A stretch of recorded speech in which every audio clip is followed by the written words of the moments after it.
All right. Hello. Am I live? That's the question. Wow. That was a bit of stress there. Okay. The code that I used had expired and I was able to finally get a new one right in the nick of time. Hi, everybody. Good to see everybody here this morning. And so, why don't we begin? Since Tuesday is the September or the autumnal equinox, the 22nd, and that's when the day and the night are almost of equal length. They're very, very close to being equal. I thought I would talk today a little bit about equanimity, which is something that I could be using right now. Equanimity, as I describe it or as I define it, is the willingness to move into the unpleasant as deeply as we would move into the pleasant. And equanimity is one of the four Brahma Viharas, or divine abodes. And the other three are loving kindness, compassion, and sympathetic joy. And so equanimity is that ability that we have to turn toward the difficult. I mean, if we had two doors that we could go into, and one said pleasant experiences and one said unpleasant experiences, I know where the line would be. It would be in the pleasant experiences door, right? But we don't always get a chance to choose our pleasant or unpleasant experiences. And so we need to have some ability to be with those experiences. Otherwise, we are going to suffer. And since suffering, the origins of suffering at least, have to do with either clinging to something that we want or the way we don't want it to be, or aversion toward the way things are, if we can somehow have equanimity, we can't be in a place of clinging and aversion. Equanimity actually, by definition, you can't have clinging and aversion if you have equanimity because you're willing to go in each direction equally. Now, I want to be clear too that equanimity is not the same as apathy. That's sort of, well, whatever kind of thing. Or I have to be okay with everything the way it is. You may not be okay with the way things are. That's just part of the exploration of equanimity. And equanimity is not apathy. Apathy is a detachment from the experience. And that's just another subtle form of aversion. And so apathy is not equanimity. Equanimity, again, is that willingness to go as deeply into the unpleasant as we would go into the pleasant. And of course, in our meditation practice, we usually have some opportunity to explore equanimity, to explore the unpleasant. And it may be a very benign, unpleasant experience. And for you, I hope it is. It could be just a sound that the mind says it doesn't like, or it could be a minor physical discomfort, like a leg falling asleep or some shoulder pain, something like that. It could also be very difficult problems that arise during a meditation practice. If that happens, I strongly suggest that you learn how to put on the brakes. You don't have to go all the way into the deep end with something. Just touch it lightly, as Elisha Goldstein likes to say, and back away, and all will be well. You don't have to go into the deep end with this, okay? You don't have to take a deep dive into things that are difficult. The simple act of just noting, oh, difficulty is here, is the doorway to equanimity. And that's as far as you need to go. So why don't we begin our practice? First of all, by making sure you are comfortable. You are in a place that makes you feel comfortable as you can feel. You're sitting or lying down in a way that makes sense for your body. And the eyes can be closed or they can be just barely open, gazing downward, unfocused toward a blank space. Take good care of yourself during this practice and don't push into the unpleasant. Just let it be known.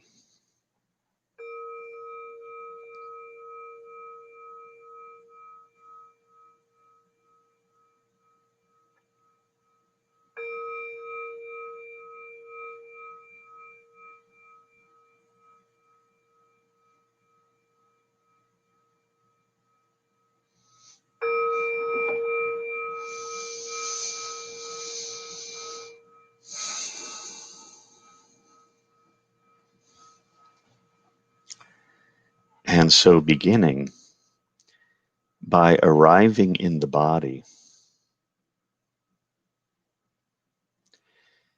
and just simple arrival, feeling the touch points where you make contact with the chair or the sofa,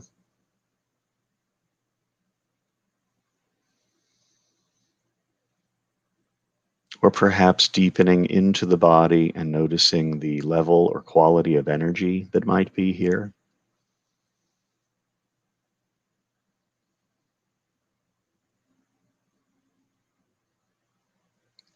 And perhaps these experiences that you are already encountering are the way you want things to be, or maybe they're the way you don't want things to be.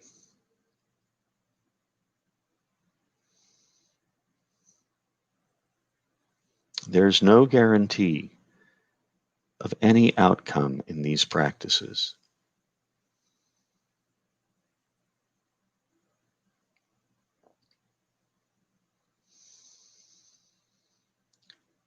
And of course, when we are not in aversion, when we're not pushing away the unpleasant or clinging to the pleasant, then even the most unpleasant experiences tend to come and go on their own. They are impermanent.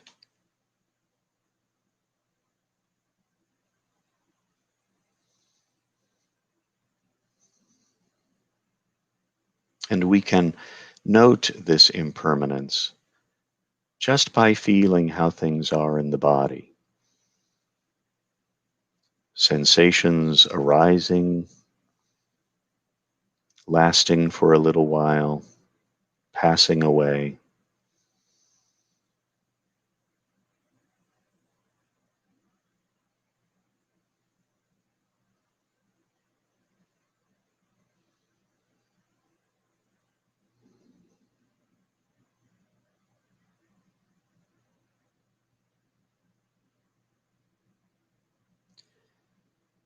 And when we stop trying to push away the unpleasant or cling to the pleasant, the body tends to relax a bit.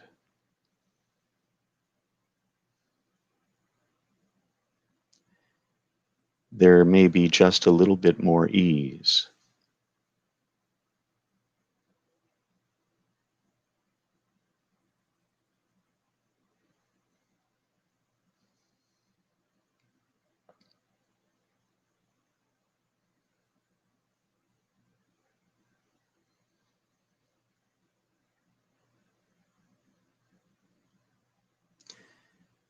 There are a number of places where we can rest our attention to help connect us to the present moment. We can use external sensory experiences, such as sounds or the sensations of the hands, or we can use internal sensations, such as the sensations of the body breathing.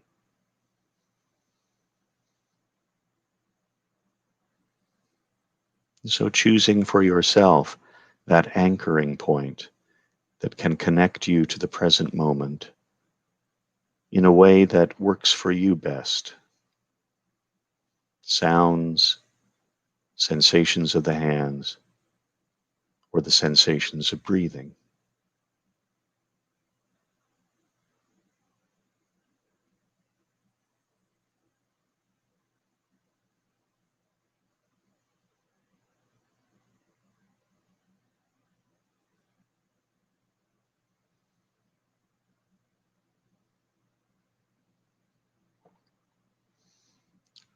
And as we rest our attention in this anchoring point, investigate the experiences of it, noting the qualities of touch or sound or breath.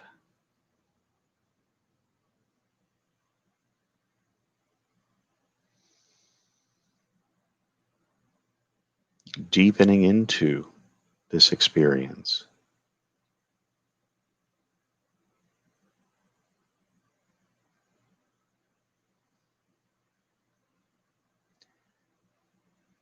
And so we'll have a period of silence in which we can all practice this together.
And as we continue, by now the mind has been pulled away from our anchoring point by thoughts of one kind or another, perhaps long stories, perhaps just brief moments.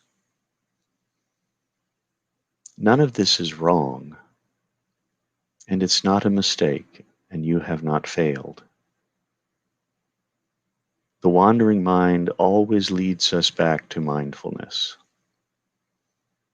Eventually, we will become aware that the attention has wandered, and in that moment, we are mindful again.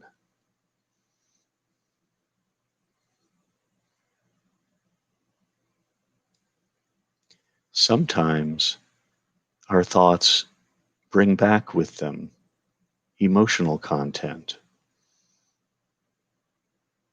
It could be the joy of anticipating a future event, or it could be dread from anticipating a future event. As best you can, notice what comes back with the thoughts, and whether it's pleasant or unpleasant, acknowledge it is here. Not to try to change it or get rid of it, simply to note it, and to be curious about it. Perhaps even deepening into the sensations of the pleasant or the unpleasant. Seeing if you can gently explore perhaps a difficult experience that might arise.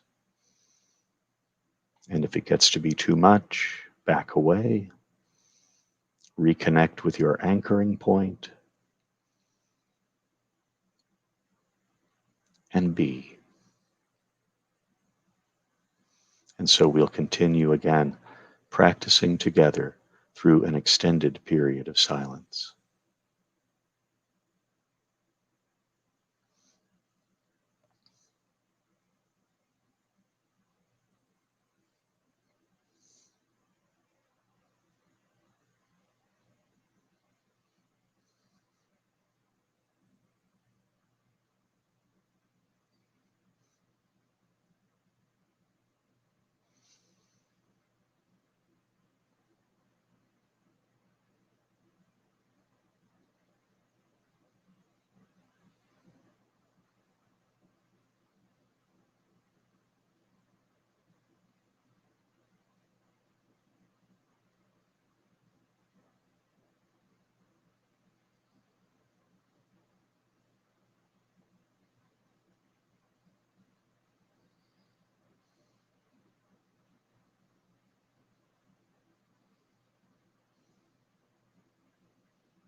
As we continue,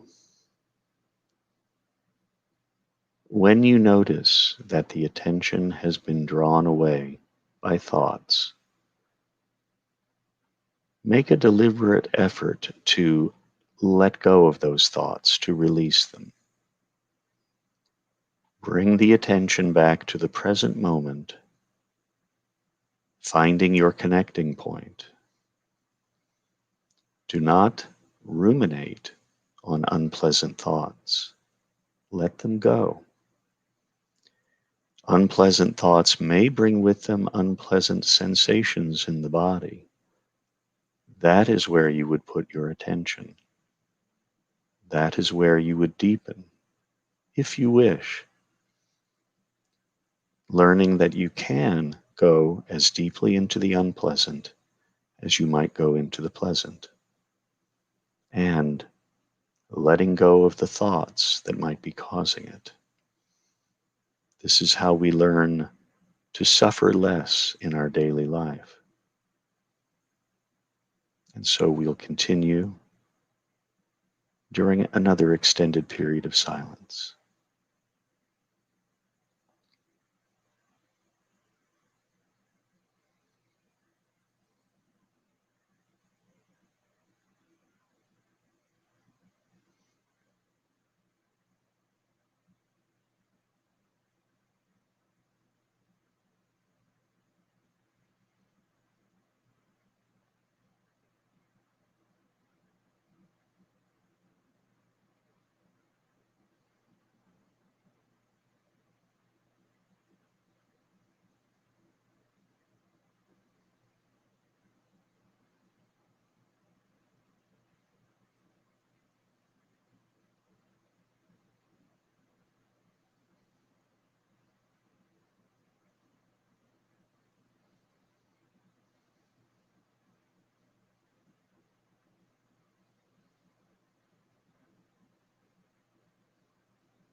And as we approach the final moments of this practice,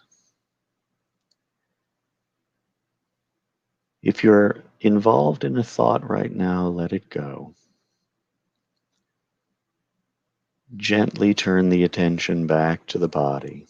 Feel how things feel or how that thought feels, what residue was left from that thought.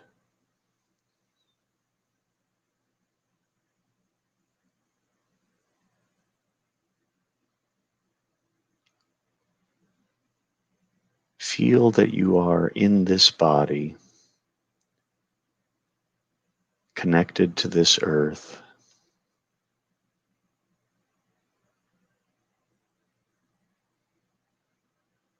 Perhaps expanding the attention to feel the entire body all at once.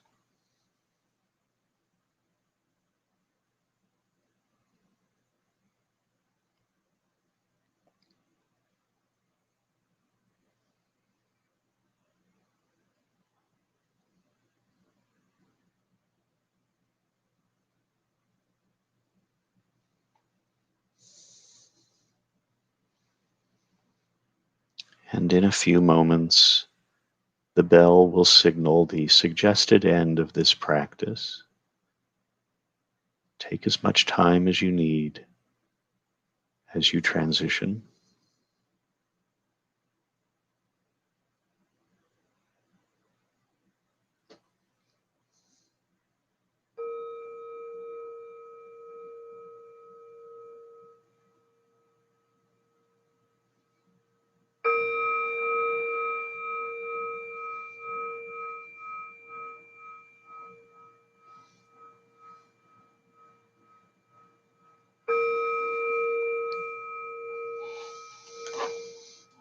And again, taking as much time as you need to transition from this practice, and maybe you want to continue practicing. That is just a suggested end of the practice, but you can always continue.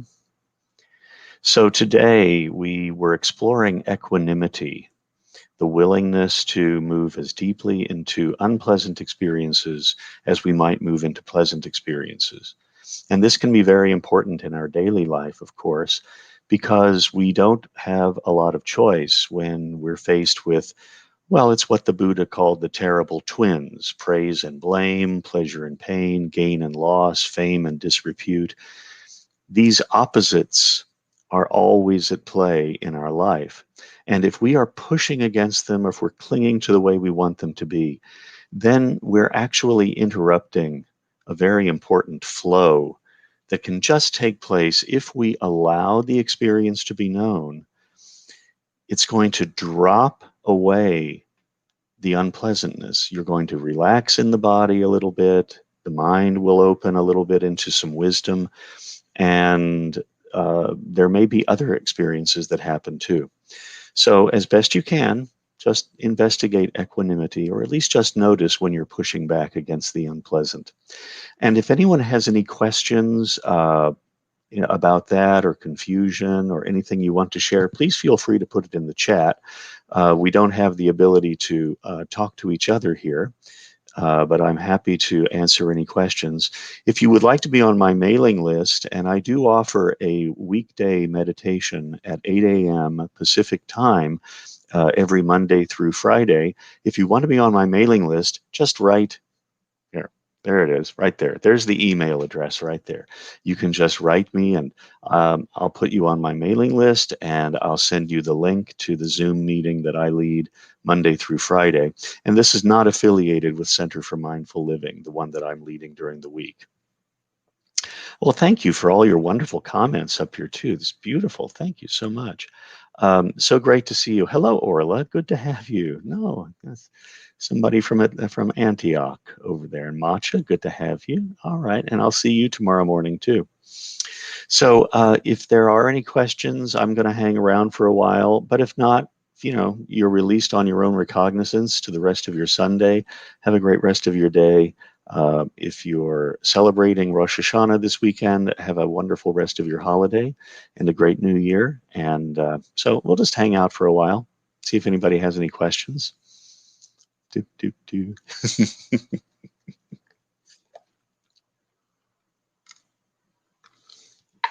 And thank you, Elisha, if you are on the call.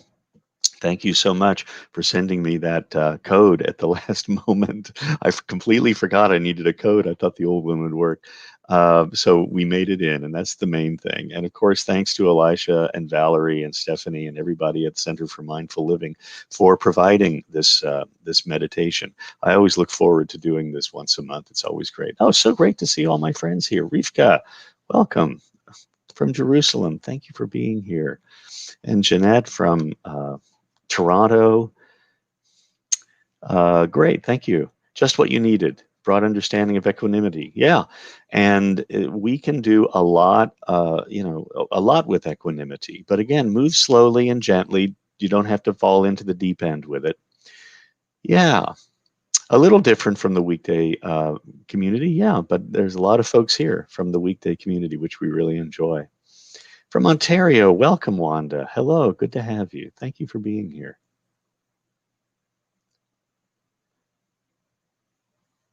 All right. And thank you, Valerie. You're here. I made it. I was texting Valerie, help, what do I do? And it was probably a great relief when she tuned in and saw that I actually made it in. Okay, great. Thank you. New Zealand, welcome. All right. Very good to have you. And Louise, oh, good to have you here too. Thank you. Excellent. Okay. All right. Well, I'm going to just kind of begin to wind it down here, and I will see you. I'll be back the third Sunday of next month, whatever day that is. And meanwhile, I hope you have a wonderful rest of your day and weekend, and I will see you soon. All right, so I'm going to end the broadcast now. Our broadcasting day has come to an end. Bye.